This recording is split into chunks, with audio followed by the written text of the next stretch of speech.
Annyeong everyone! Sorry, hindi ako naka-upload yesterday kasi sobrang busy dahil nasabi ko sa inyo, mag-start na ako ng work. So today is yung start ko dun sa part-time ko. So hapon pa naman yun, since may time pa naman ako, is nilinis and inorganize ko na muna tong sa baba dun sa mga condiments namin. So yan, nilinis ko muna siya. Dito ko muna sila ulit ilalagay sa baba habang naghahanap pa ako ng lalagyan namin ng condiments na pwede kong ilagay sa itaas. Para next time yung mga soap and yung mga panglinis na ilalagay ko dito. And after kong nilinis yan, naglagay din ako ng tissue para just in case na magkaroon ng mga spill yung mga condiments is hindi madudumihan yung mismong cover. And kung naaalala nyo, nung last time na vlog ko, bumili ako sa Dollarama nitong shelf na to para dyan ko ilagay yung iba pang condiments namin para naman may space pa dun sa ibaba para sa iba pang pwede kong ilagay. So inayos ko na muna sila. And kung mapapansin nyo sa ibang condiments namin, mostly mga Korean condiments sila or Filipino condiments lang.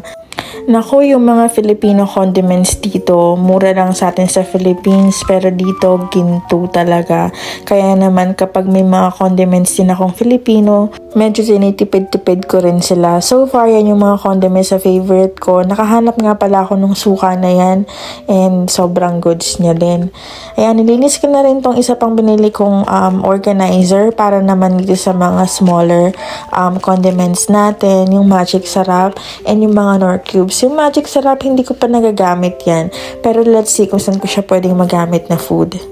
Ayan, and halos matatapos na ako sa pag-aayos itong mga condiments namin sa baba.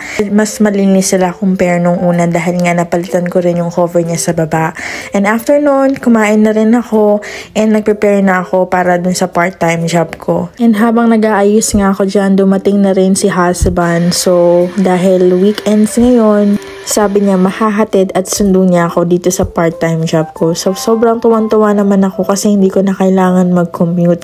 Actually, malapit lang naman siya dito sa bahay namin. Kung magdadrive ka ng sarili mong sasakyan, mga 3 to 5 minutes lang or less kung wala namang traffic. So yan, nagsuot na rin ako ng shoes ko and tong shoes na to, ito yung non-slip na binili ko last time and nagsuot lang din ako ng manipis na jacket kasi medyo malamig nga. And paglabas nga namin ng parking lot is nakita nga namin na umuulan. Hindi lang siya ulan kundi hail. So buti na lang nagdala talaga din ako ng jacket ngayon dahil medyo biglang lumamig. Kung maririnig nyo kanina, sobrang lakas talaga nung patak nung hail. Kaya medyo masakit siya sa balat pag tumama siya sa'yo. And ayan, nandito na ako sa work ko. And this is my first break. So sa first break ko, kumain lang ako ng parang Oh Yes Korean snack bar to. And then, water lang. And di ko pala napakita sa inyo last time, naglinis na rin ako ng kuko ko kasi bawal yung may cutics or manicures. And hindi ko na nga rin nakuhaan yung pagsundo sa akin ni hubby sa work and pinag-prepare siya nitong jajang. Sobrang thankful ko talaga kay Lord na meron ako napaka-supportive na husband. Hanggang dito na lang muna. Update ko kayo dun sa next job ko. Thank you so much for watching everyone. Annyeong!